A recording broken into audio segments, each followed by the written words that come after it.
Nessas épocas a gente ouve muito sobre o nascimento de Jesus, o nascimento de Jesus. Vamos refletir hoje sobre o nosso novo nascimento. O versículo bíblico mais conhecido na face da terra está no centro desse texto, que é João 3,16. Que Deus amou ao mundo de tal maneira que deu o seu Filho unigênito, para que todo aquele que nele crê não pereça, mas tenha vida eterna. Qualquer um de nós poderia falar de cor esse verso, mas muitas vezes a gente não reflete nesse versículo à luz de todo o diálogo que ele está inserido. Você já parou para pensar nesse verso, à luz de todo esse texto que nós lemos? Compreender esse verso à luz do diálogo que fala sobre um tema muito importante, que é o novo nascimento? As pessoas geralmente, meus irmãos, se sentem atraídas por acontecimentos sem explicação, e realizados talvez por pessoas diferentes, por pessoas inusitadas, não é? Qualquer acidente que acontecer na rua, logo aparecerão os curiosos e vão começar a dialogar tentando entender como é que a coisa aconteceu, como é que o acidente aconteceu. Muitos personagens inusitados têm aparecido pela televisão em tantos lugares, que afirmam fazer tantas coisas, e o povo, de forma maciça, vai até eles para tentar entender o que está acontecendo. Isso sempre foi assim, não é algo peculiar ao nosso tempo.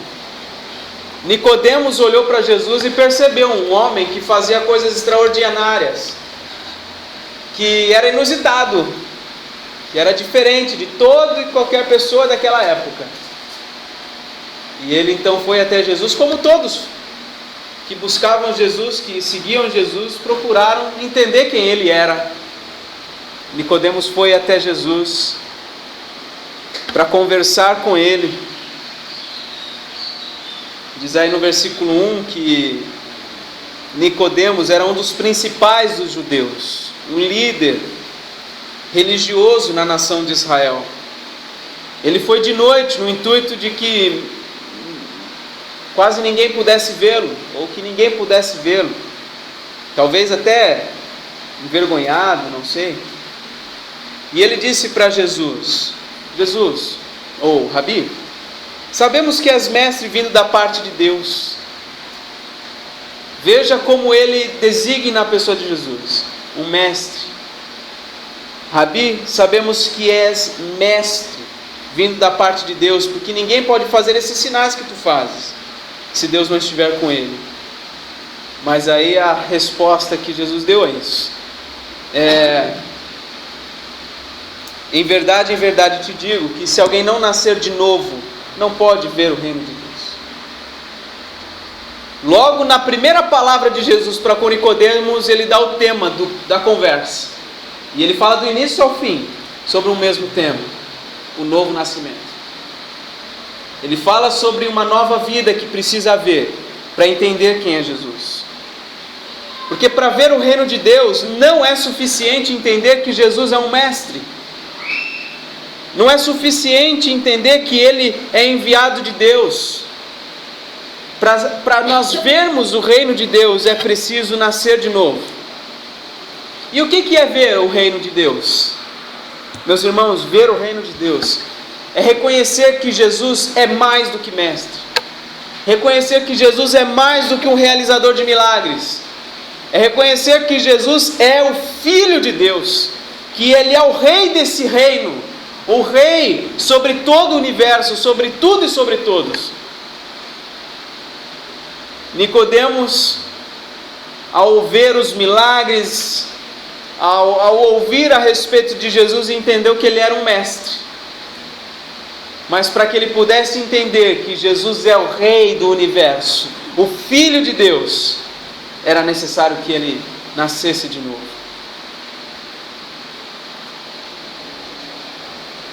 Nós vamos entender ou procurar entender esse texto, esse diálogo em duas partes. Em primeiro lugar, a gente vai procurar entender o que é esse novo nascimento. O que o novo nascimento é e o que o novo nascimento produz nas vidas daqueles que nascem de novo. Ok? Nós vamos ver em duas partes o que o novo nascimento é e o que o novo nascimento produz. Então, a primeira parte, o que é o novo nascimento? Meus irmãos, o novo nascimento é uma ação soberana do Espírito. Em primeiro lugar, é uma ação soberana do Espírito. No versículo 4, Nicodemos pergunta: como pode um homem nascer sendo velho? Como é que pode isso acontecer? Pode porventura voltar ao ventre materno e nascer segunda vez? E aí Jesus respondeu: em verdade te digo, quem não nascer da água e do Espírito não pode entrar no reino de Deus. Porque o que é nascido da carne é carne, o que é nascido do Espírito é Espírito. Não te admires de eu dizer isso, importa-vos nascer de novo. Porque o vento sopra onde quer, ouves a sua voz, não sabes de onde vem nem para onde vai. Assim é todo o que é nascido do Espírito. É uma ação soberana. Quando João fala que é necessário nascer da água e do Espírito, é como se ele estivesse dizendo: é preciso nascer de um lavar regenerador que é feito pelo Espírito. A água simboliza purificação, pureza.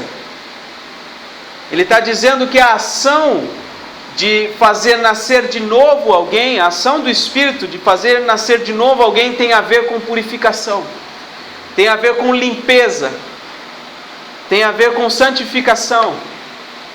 E é preciso que isso aconteça como uma ação do Espírito. A palavra Espírito em hebraico é a mesma palavra para vento. E a pronúncia é parecida com vento. A pronúncia é assim: ruach. É a palavra hebraica para espírito e vento. No grego é a palavra pneuma. Quando a gente fala sobre uma doença que acontece no pulmão, a gente fala que a pessoa está com pneumonia, por exemplo, que tem a ver com vento, com o ar. É o órgão que trabalha com o ar no nosso organismo. Então tem tudo a ver. Quando no versículo 8, Jesus diz que o vento sopra onde quer. O Espírito Santo sopra, ele venta, ele atinge quem ele quer, quando ele quer, como ele quer. É uma ação soberana do Espírito, em primeiro lugar, o novo nascimento. Em segundo lugar, a gente vai ver que é uma ação soberana do Espírito com base no sacrifício do Filho. É uma ação soberana do Espírito que tem base no sacrifício do Filho, no sacrifício de Jesus Cristo. E aí nós vemos no versículo 9 que Nicodemos faz uma nova pergunta: como pode suceder isto? E acudiu Jesus. E parece que Jesus muda de assunto, mas ele está no mesmo assunto aqui. Tu és mestre em Israel, não compreendes estas coisas?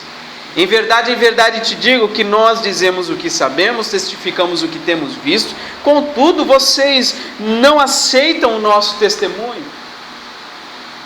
Se tratando de coisas terrenas não me credes, como crereis se vos falar das celestiais? E aí ele, em poucas palavras, fala algo acerca da sua própria missão em vir à terra. Ele diz assim: ora, ninguém subiu ao céu senão o que de lá desceu, a saber, o filho do homem que está no céu. E do modo por que Moisés levantou a serpente no deserto, assim importa que o Filho do homem seja levantado, para que todo que nele crê tenha vida eterna. Esse novo nascimento, que é uma ação soberana do Espírito, tem base no sacrifício do Filho. E o sacrifício de Jesus Cristo, do Filho de Deus, do Messias, já foi pronunciado de forma abundante no Antigo Testamento. Aquele homem deveria entender essas coisas. Ele conhecia muito bem os elementos do tabernáculo, os elementos do templo, os rituais de sacrifício. Ele deveria entender que todas aquelas coisas eram símbolos daquele que viria e seria sacrificado em favor do seu povo, e que por meio disso o povo de Deus ganharia nova vida. Mas Nicodemos não tinha entendido. Por isso que Jesus fala no verso 10: Tu és mestre em Israel e não compreendes essas coisas. O novo nascimento, Senhor Nicodemos, você deveria conhecer, você deveria saber, porque desde o início o nosso Deus prometeu que viria o Salvador, o descendente da mulher, que pisaria a cabeça da serpente, e tudo que vem a partir de então vem a complementar, vem a acrescentar a ideia do sacrifício de Jesus Cristo em favor do seu povo. Até mesmo a serpente no deserto, quando o povo todo estava no deserto e eles murmuravam, eles blasfemavam, eles pecavam muito contra Deus e contra Moisés, que era ali o intermediador, o mediador entre Deus e o povo ali.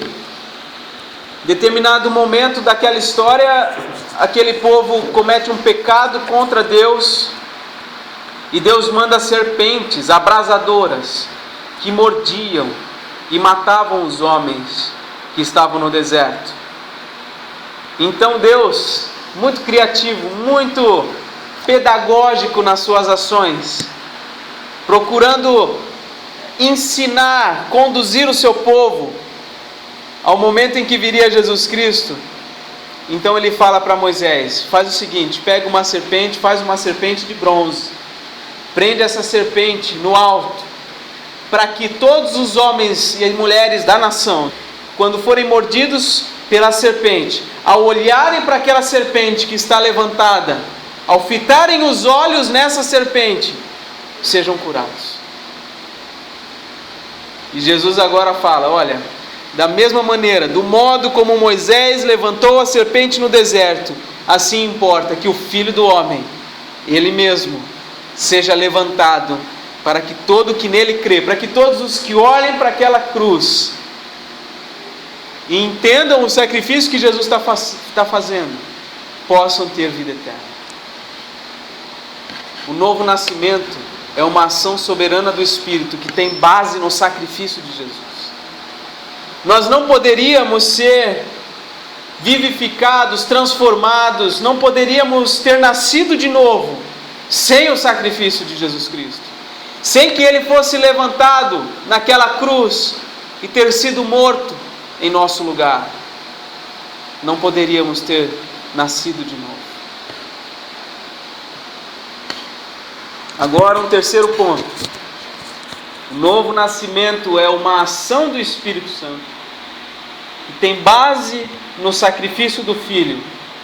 E agora o que é extremamente importante a gente entender: por causa do amor do Pai. O novo nascimento é uma ação soberana do Espírito, com base no sacrifício do Filho, por causa do amor do Pai. E aí entra o versículo mais conhecido na face da terra. Por quê? Veja o início do versículo 16. Por quê? Ele está explicando por que acontece essa ação soberana do Espírito. E por que acontece esse sacrifício do Filho? Porque Deus amou ao mundo de tal maneira que deu o seu Filho unigênito, para que todo aquele que nele crê não pereça, mas tenha vida eterna. Porquanto Deus enviou o seu Filho ao mundo, não para que julgasse o mundo, mas para que o mundo fosse salvo por ele. O novo nascimento tem base no sacrifício do Filho, mas porque o Pai nos ama, porque Deus nos ama. Desde antes da fundação do mundo, Ele já tem os nossos nomes, as nossas vidas no seu próprio coração. E porque Ele nos ama, Ele enviou Jesus Cristo para ser morto em nosso lugar. E por meio da morte de Jesus Cristo, através do Espírito Santo, nós pudéssemos ser alcançados, pudesse acontecer na nossa vida esse novo nascimento.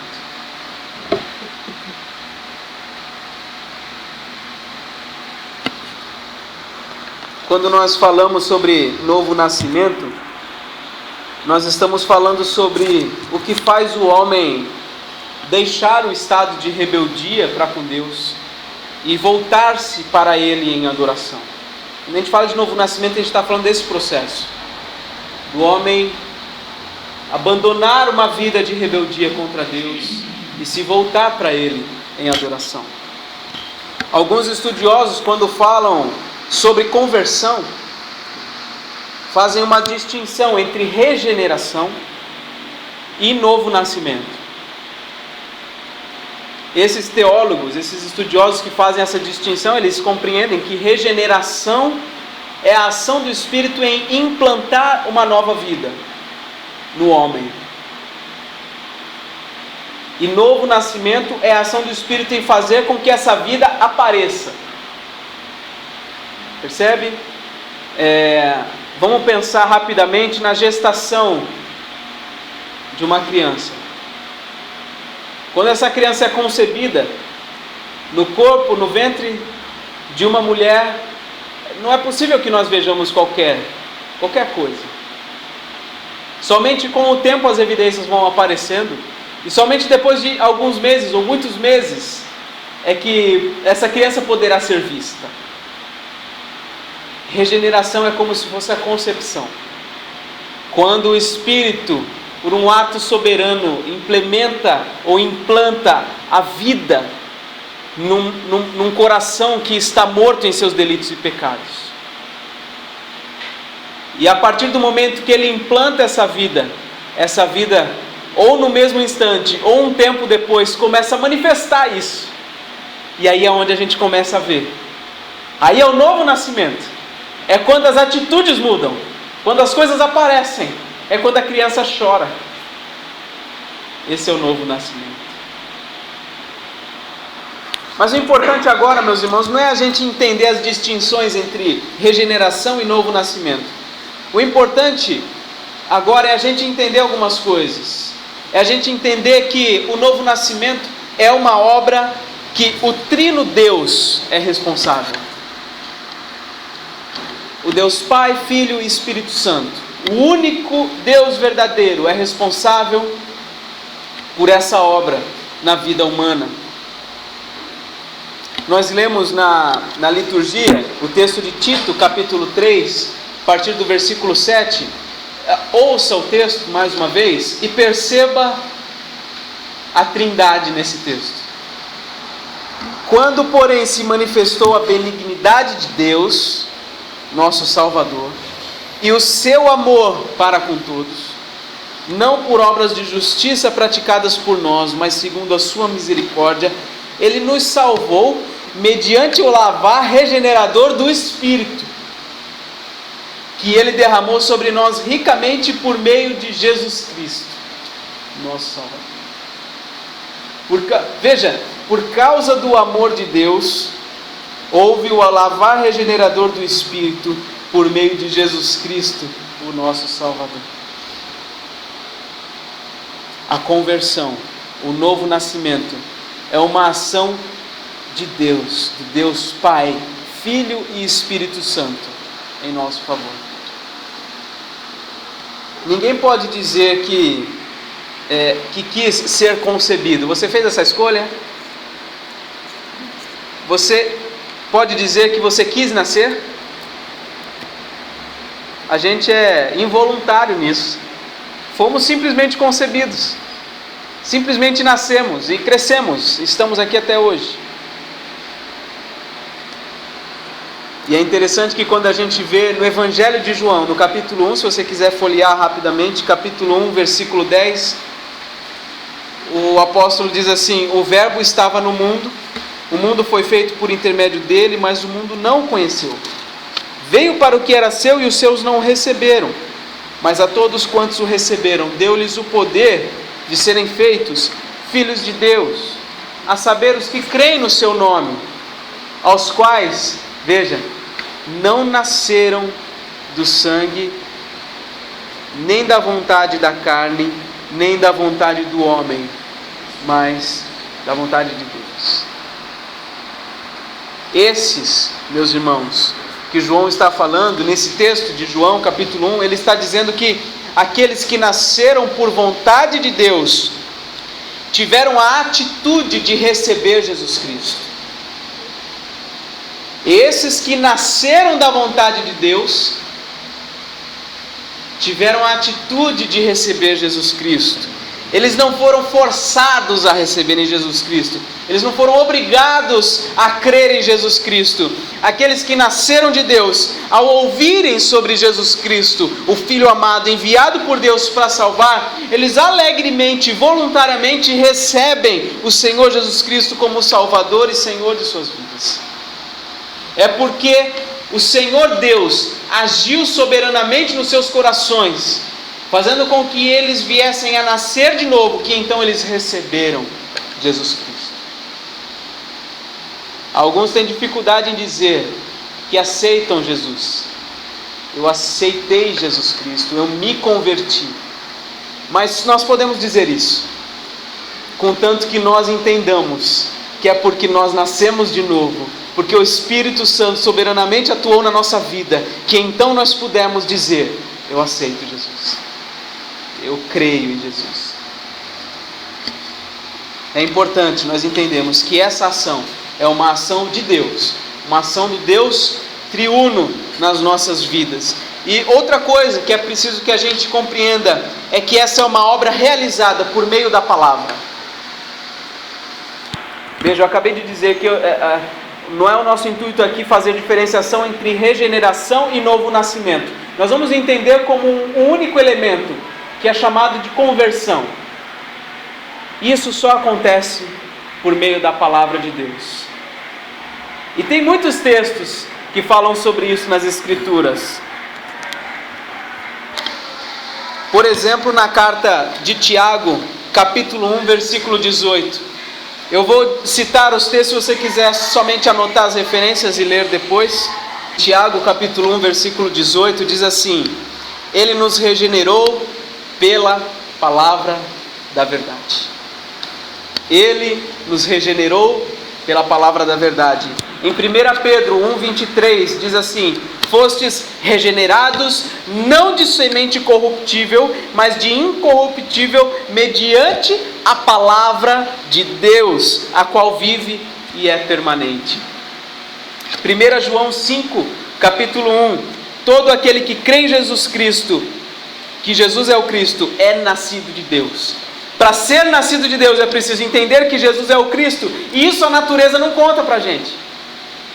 A gente não consegue ver em lugar nenhum que Jesus é o Cristo se nós não lermos ou não ouvirmos acerca da palavra.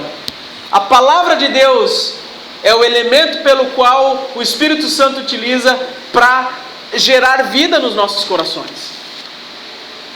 1 Pedro 1,3: Bendito o Deus e Pai de nosso Senhor Jesus Cristo, que segundo a sua muita misericórdia nos regenerou para uma viva esperança mediante a ressurreição de Jesus Cristo dentre os mortos. Como que a gente vai entender acerca da ressurreição de Jesus Cristo se nós não vivemos aquela época? Ou lendo, ou ouvindo acerca da palavra de Deus. É pela palavra de Deus que o novo nascimento acontece. É pela palavra de Deus que uma vida é convertida. Vimos até então acerca do que é o novo nascimento. E agora nós vamos ver o que produz o novo nascimento. O novo nascimento produz, em primeiro lugar, a fé salvadora. Vamos voltar lá para João, capítulo 3. O novo nascimento produz a fé salvadora. Veja o versículo 18. Quem nele crê não é julgado. O que não crê já está julgado, porquanto não crê no nome do unigênito Filho de Deus. Veja que há 3 vezes a palavra crer. para você ver como isso é crucial e está completamente ligado ao novo nascimento. É a fé. E não é uma fé em qualquer coisa. É a fé no Senhor Jesus Cristo. Esse elemento já foi feito referência acerca dele nos versos 15 e 16 também. Quando Jesus falou acerca da necessidade do Filho do Homem ser levantado, é para que todo o que nele crê tenha vida eterna. E no versículo 16, fala que Deus amou ao mundo e deu o seu Filho, para que todo que nele crê não pereça. Veja quantas palavras, quantas citações dessa palavra crer. O novo nascimento produz a fé salvadora. Em Romanos capítulo 8, versículo 1, diz que não há nenhuma condenação para aqueles que estão em Cristo Jesus. O versículo 18 de João 3 está falando sobre julgamento, sobre condenação, né? E em Romanos a gente vê que aquele que está em Cristo não será condenado. Não há condenação para aqueles que estão em Cristo. Essa fé em Jesus Cristo, meus irmãos, envolve o conhecimento, envolve o assentimento e envolve a confiança também. A fé em Jesus Cristo, meus irmãos, não se limita a conhecer simplesmente informações a respeito dele, conhecer a sua história. Não é só isso. A fé em Jesus Cristo não é somente conhecer a história de Jesus. A fé em Jesus Cristo também não é só entender que a obra de Jesus Cristo é verdadeira. Mas a fé em Jesus Cristo, ela envolve tanto o conhecimento sobre quem é e o que fez Jesus Cristo, quanto o assentimento, ou seja, a compreensão de que essa é de fato a verdade, como também a fé em Jesus Cristo envolve a confiança, que é a gente entregar totalmente as nossas vidas a Ele, entendendo que não é por mérito próprio, que por mais que nós corramos, que nós tentemos, que nós busquemos a santificação, não é pela nossa própria força, a força dos nossos próprios braços, que nós seremos salvos. A confiança é isso, é quando a gente para de confiar na gente mesmo, entender que a gente vai ser capaz de alguma coisa, e passamos a confiar total e irrestritamente em Jesus Cristo. É como uma criança que se lança nos braços do seu pai, né? E mesmo sem pensar que o pai pode de alguma maneira falhar ao abraçá-la. As crianças confiam nos seus pais, se jogam porque confiam que os seus pais vão segurar elas. É como quando nós nos assentamos. Você só está sentado nessa cadeira porque você confia que ela não vai cair. Você está depositando todo o seu peso nessa cadeira porque você confia que ela é resistente o suficiente para você não cair. A fé em Jesus Cristo envolve isso. Não somente que você conheça, que você creia que é a verdade, mas que você deposite toda a sua vida nele. Qual que é o nível da sua fé em Jesus Cristo? Você somente conhece informações sobre Ele, sobre sua vida, sobre o que Ele fez? Você somente está convencido de que o que a Bíblia diz é verdade? Talvez se nós fizéssemos uma entrevista com as pessoas da rua, muita gente diria pra gente: eu acredito na Bíblia, a Bíblia é a verdade. Muitos não vão crer, é verdade. Mas muita gente iria dizer: não, eu acredito, é a palavra de Deus mesmo. Mas será que nós nos limitamos a isso? Ou nós avançamos para a confiança total e irrestrita de depositarmos toda a nossa vida em Jesus? Qual que é o nível da sua fé? A segunda coisa é que o novo nascimento produz é o arrependimento. É o arrependimento. Veja no versículo 19, até o final, no versículo 21. Vamos ler mais uma vez, olha só. O julgamento é este: que a luz veio ao mundo, e os homens amaram mais as trevas do que a luz, porque as suas obras eram más. Pois todo aquele que pratica o mal aborrece a luz, e veja, não se chega para a luz, a fim de não serem arguidas as suas obras. Por outro lado, quem pratica a verdade, o que faz? Se aproxima da luz, a fim de que as suas obras sejam manifestas, porque feitas em Deus. Arrependimento. Arrependimento. Uma mudança em relação ao padrão normal da vida, do mundo. O arrependimento bíblico, meus irmãos, é mais do que saber que está errado. O arrependimento bíblico é mais do que se entristecer pelo erro. É fácil a gente entender que a gente está errado. É fácil a gente até se entristecer quando as coisas que a gente fez causam algum problema nas nossas vidas. O arrependimento bíblico, meus irmãos, é saber que nós somos pecadores, é nos entristecermos por causa do nosso pecado, mas tem um terceiro elemento, que é o desejo de mudar.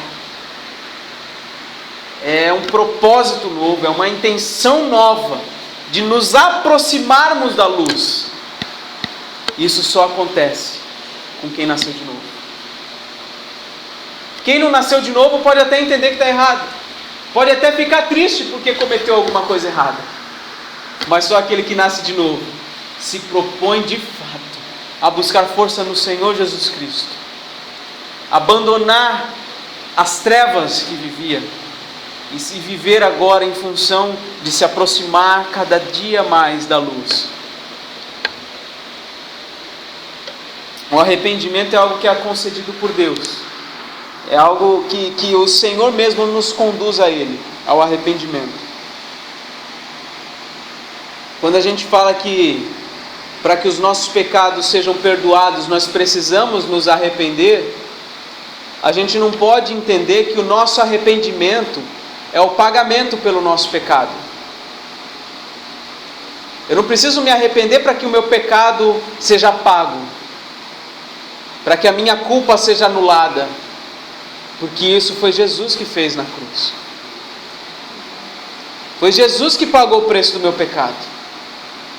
E o arrependimento, então, para que serve? O arrependimento, meus irmãos, serve para que nós desfrutemos do perdão do Senhor.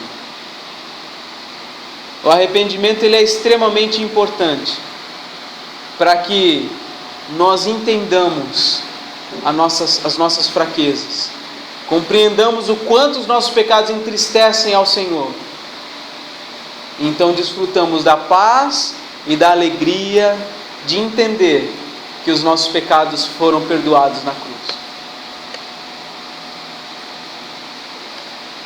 O arrependimento ainda, uma outra coisa que precisamos falar acerca do arrependimento, é que o arrependimento não é somente um ato no início da caminhada cristã, mas deve ser habitual, deve ser algo permanente e constante, como isso que está sendo falado no verso 21. Quem pratica a verdade aproxima-se da luz. É um movimento constante de retorno ao Senhor. O arrependimento constante, meus irmãos, significa que há sensibilidade para o pecado. Quando nós nos arrependemos, quer dizer que nós estamos sensíveis aos nossos erros, ao quanto nós temos entristecido o Senhor. E quando não há arrependimento no nosso coração, arrependimento constante, significa que não há sensibilidade no nosso coração em relação ao pecado. O arrependimento, meus irmãos, não somente marca o início da caminhada com Cristo, mas deve ser algo frequente na vida daquele que nasceu de novo, meus irmãos. Há quanto tempo você não se arrepende genuinamente das suas atitudes, dos seus sentimentos, das suas intenções pecaminosas? Quanto tempo faz que você não derrama lágrimas diante do Senhor, compreendendo os teus pecados, entendendo o quanto isso é terrível diante de Deus e o quanto você precisa se voltar para a luz, se reaproximar da luz? Arrependimento é conversão. Arrependimento é mudança de caminho. É você pegar o retorno e voltar para Jesus. O novo nascimento, meus irmãos, é uma ação soberana do Espírito, com base no sacrifício do Filho, por causa do amor do Pai, que produz, em primeiro lugar, a fé salvadora e o arrependimento. Em 1 João, já estou encerrando, em 1 João, capítulo 3, versículo 9, diz, como nós já lemos inclusive na liturgia: todo aquele que é nascido de Deus não vive na prática de pecado. O novo nascimento tem tudo a ver com o procedimento na vida. Aquele que nasce de Deus, que é filho de Deus, não vive na prática de pecado. Pois o que permanece nele é a divina semente. Ora, se não pode viver pecando, esse não pode viver pecando, porque é nascido de Deus. Pecar é diferente de viver pecando. É claro que a gente erra. É claro que a gente falha. Mas nós não podemos nos contentar com isso, meus irmãos. A gente precisa se arrepender. Algumas coisas começam a se tornar rotineiras na nossa vida. Há pecados habituais na nossa vida, que nós nem mesmo mais sentimos o peso desse pecado, porque é algo frequente em nós. Analise sua própria vida e eu a minha, para que nós consigamos detectar essas ofensivas e possamos eliminar, nos arrepender e nos voltarmos para o Senhor. O texto continua dizendo: nisto são manifestos os filhos de Deus e os filhos do diabo. Todo aquele que não pratica a justiça não procede de Deus, nem aquele que não ama o seu irmão. O novo nascimento tem a ver com uma vida inteira transformada, uma vida inteira nova. Quando nós somos feitos novas criaturas, tudo fica para trás, tudo se faz novo. Meus irmãos, nessa hora a gente precisa colocar nossa vida diante de Deus. Se nós já desfrutamos, já experimentamos essa ação soberana do Espírito nas nossas vidas, vamos dar glória ao Senhor, vamos louvá-lo, engrandecê-lo pelo que Ele fez em nós, porque Jesus Cristo morreu, porque Deus na eternidade nos amou, e agora no tempo e no espaço o Espírito Santo trabalhou no nosso coração e nos fez novas criaturas, motivo de alegria, de gratidão. E a gente pode até detectar na nossa vida e no nosso coração que nós cremos não porque somos melhores do que outros, mas porque o Espírito Santo nos move a crer. E nós somos sensíveis ao nosso pecado quando erramos e procuramos mudar, não porque nós somos melhores do que alguém, mas porque o Senhor nos conduz ao arrependimento e à fé. Isso é motivo de alegria, motivo de regozijo. A gente está falando de Natal todos esses dias, por isso que eu quis trazer a mensagem sobre o novo nascimento. Nessas épocas a gente ouve muito sobre o nascimento de Jesus, o nascimento de Jesus. Vamos refletir hoje sobre o nosso novo nascimento. O que Ele fez, o que a vinda dEle proporcionou para que acontecesse com a gente, nas nossas vidas. Agora, se você ainda não experimentou o novo nascimento, clame ao Senhor, porque Ele pode soberanamente mudar a tua natureza, tirar o teu coração de pedra e colocar um coração de carne. Ele pode transformar a sua vida de modo que você passe a crer que de fato essas coisas são verdade. que Jesus Cristo é o teu Senhor, que Jesus Cristo merece não somente o crédito de que você conheça a história dele e entenda que essa história é verdadeira, mas que ele merece que você deposite toda a sua vida nele. É um tempo para a gente ou louvar, se já nascemos de novo, ou clamar, se ainda não nascemos de novo. Jesus Cristo nasceu, cresceu, morreu e ressuscitou, para que nós tivéssemos o quê? Vida. Vida em abundância. Louvado seja o nome do Senhor.